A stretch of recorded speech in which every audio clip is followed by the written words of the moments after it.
If you've ever been painted as the villain while someone else played the victim, this story will hit deep. Don't forget to hit that like button, subscribe, and settle in, because this is one of those rare times where the truth really does set you free.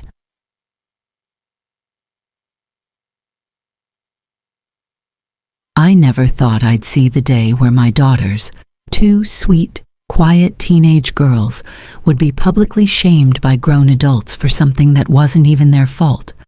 But grief makes people ugly, and in our case, it turned my ex-husband's parents into monsters hiding behind crosses and hymn books.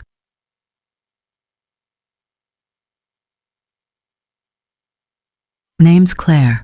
I'm 46, and I've been raising my daughters, Ava, 17, and Lily, 15, mostly on my own since their father, Daniel, died in a car accident last year.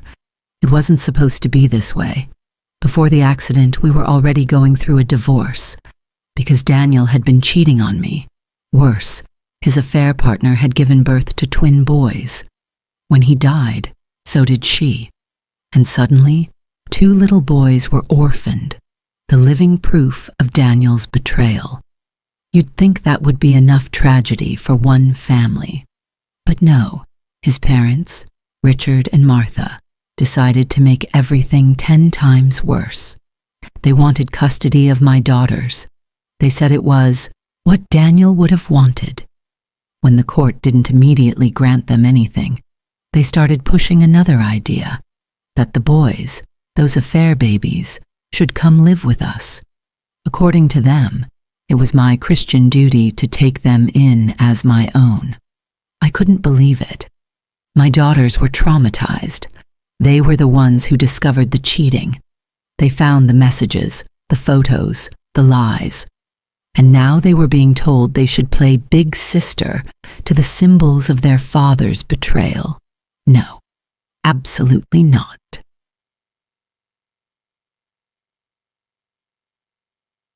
Fast forward to a sunny Saturday morning. It was Lily's birthday weekend. I'd given her a small budget to spend freely at our local farmer's market, a place filled with laughter, music, and the smell of fresh bread and roasted coffee. An hour passed, then another. I started to worry. Just as I was about to call her, my phone rang. "Mom," she sobbed, "some women. They won't let me leave." My heart dropped. I grabbed Ava, and we ran through the crowded market. When I saw her, she was surrounded.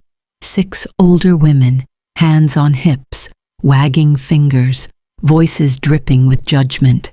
One of them sneered, "It's shameful, young lady, refusing your grandparents like that. You should be helping your poor orphaned brothers." Lily's face was pale, her hands trembling around the paper bag of chocolates she'd bought. I stepped in between them, adrenaline buzzing through my veins. "Enough," I said. My voice was low, steady, but I could feel the tremor of anger underneath. One of the women, I recognized her from Daniel's parents' church, raised an eyebrow. "You've fallen far, Claire. Your ex-in-laws are good people. You should obey them, like a good Christian wife." That word, obey, snapped something inside me. "Funny," I said. "I don't remember obedience being a commandment, but I do remember something about not lying." A few gasps, a few murmurs. The tension was so thick it could have cut glass. Within minutes, the shouting grew so loud that market security asked us to leave. Those women followed me and my girls all the way to our car, like vultures trailing a wounded animal.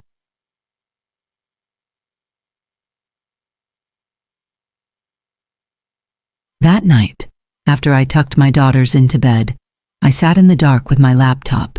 A friend from that same church messaged me privately. He apologized, said he'd seen what was going on. Apparently my ex-mother-in-law, Martha, had posted a massive sob story in the church's Facebook group. She claimed that I'd stolen everything from them, that my daughters refused to see their grieving grandparents. And the worst part? She said the affair twins were our surrogate babies. and that I had rejected them because they were boys. That one hit me like a punch to the gut. How could anyone twist the truth that cruelly? And the cherry on top, she claimed they were left homeless and penniless, which was a lie. They inherited Daniel's personal bank account and his life insurance. The comments were filled with sympathy, prayers, and sanctimonious outrage. But what Martha didn't count on was that this very same church had one sacred rule they never bent on. Infidelity was a sin, no exceptions. So if they ever found out Daniel had cheated, the sympathy would vanish overnight.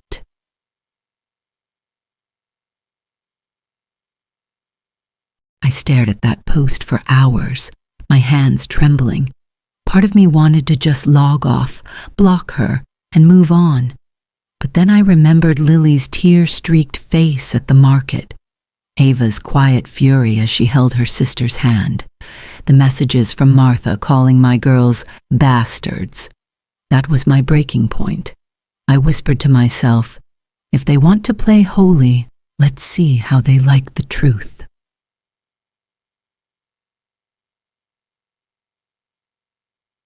The next morning, I took the day off work and drove to a print shop.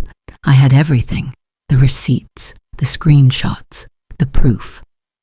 Photos of Daniel with his mistress in our living room, texts between him and her, messages from his parents encouraging the affair, emails of them harassing me during the divorce, and finally messages where they told my daughters it was their fault their father died because they told me the truth.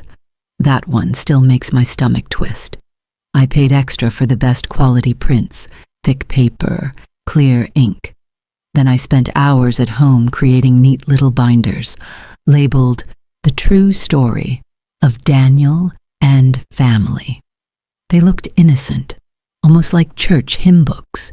Inside each one, the first page was a photo of Daniel and his mistress kissing under the caption. The next morning, before Sunday service, I quietly dropped a few binders onto the desk at the back of the church, where people picked up their songbooks, and then I waited.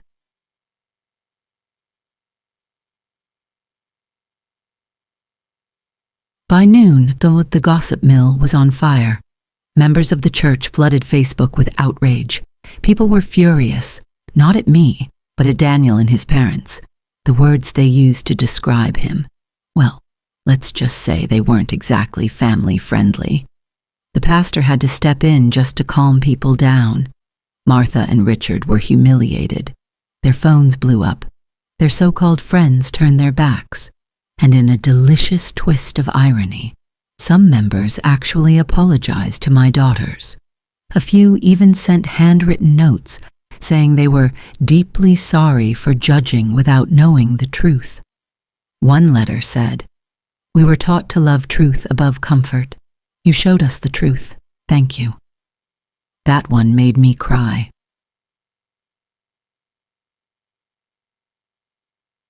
A week later, Martha made a dramatic Facebook post about how no one cares for the elderly anymore and how she wished her great son was still alive to take care of her. I almost laughed. With what money? Daniel barely worked. I was the breadwinner our entire marriage. Eventually, they left the church altogether. Word got around that they'd moved 2 towns over, probably looking for a new congregation that didn't know their history. Meanwhile, my daughters began to heal. Therapy helped. So did knowing that for once, they weren't the ones being blamed. For the first time since Daniel's death, our home felt peaceful again. Quiet, honest, ours.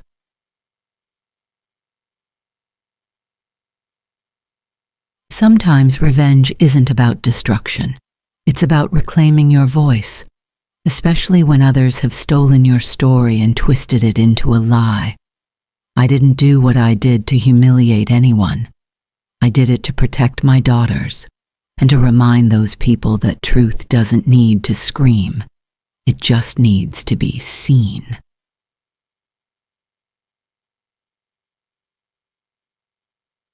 If this story gave you chills, don't forget to hit that like button.